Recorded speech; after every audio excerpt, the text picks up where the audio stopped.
前2个是屈膝，那么第3个是伸膝。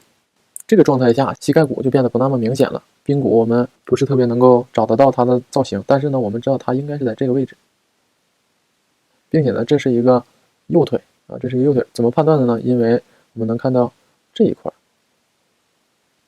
在这一根腿上面啊，它的腿部肌肉似乎没有那么发达。我们看到的第1张图呢，它腿部肌肉比较发达，也是我们判断它外形的一个重要的依据。但是我们可以看到啊，在这个腿的后侧有往前延伸的一个比较鼓的一个造型啊，比较圆的一个造型。那么这个也是我们腿上面比较重要的一块，因为我们大腿部内侧的肌肉有一部分呢是延伸并结束到胫骨的这个底面的，并且呢缝降肌它也是结束在这个位置的啊，这个位置和胫骨粗隆也是比较接近的。在胫骨粗隆和这些肌肉的结束位置之间，也就是我们一直说的皮下胫骨，这样的话我们就能够找清楚这个膝盖的结构了。那么接着我们再往上看，因为啊膝盖是伸直的，所以呢周围的肉啊，这周围的肉是比较鼓溜的，这肉是鼓到前面的。如果说像这样膝盖抻开，那么肉就会被拉伸开，所以呢膝盖骨会清晰的展现出来。那么像这样的一个状态呢，膝盖骨的周围就有肉隆起，还有大腿部后侧的肌肉啊，大腿部后侧肌肉也是延伸结束到这里的，也是在胫骨的内侧。接下来我们来看下一个，那么这个呢就更加好找了啊，膝盖骨的形状非常的明显，包括这个髌韧带也非常的明显，因为它比较瘦，所以呢骨骼比较清晰，髌韧带两边的这个凹陷也很清晰。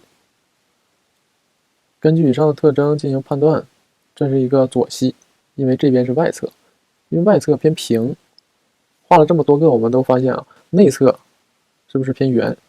不论是在骨内侧肌，还是这个膝盖下面这些肌肉的结束点，胫骨下面这些肌肉的结束点，都会偏圆，也就是内侧偏圆，内侧的偏圆，外侧的偏平。那么我在这个空隙里面画一个膝盖的正面，我们来看一下。我们来判断一下，我画的是左腿还是右腿啊？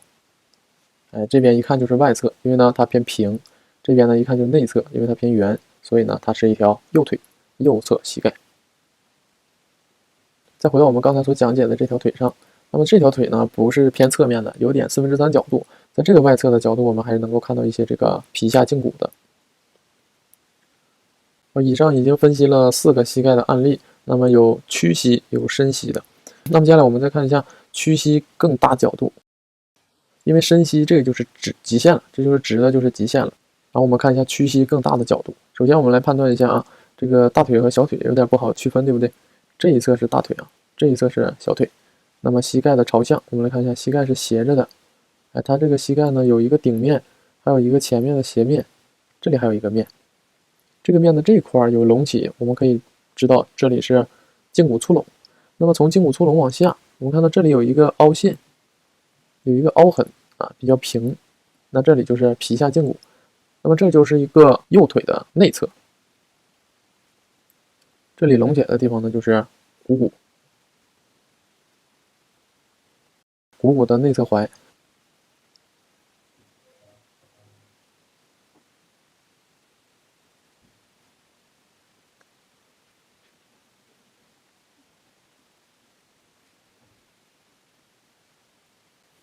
当我们在观察这个模特的时候，在它的表面我们找不到那么多东西，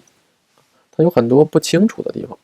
这个都没有关系。我们把结构依照这个结构应该在的位置，逐渐的给它填进去，也能够帮助我们理解这个结构它是怎么长的，在这个运动下，这个结构是怎样存在的。然后再反观到这个模特身上，那么我们就能知道这些凸起啊，这些凹陷呢是由什么而产生的了。大家在画人体的时候还遇到过哪些问题？可以在评论区留言。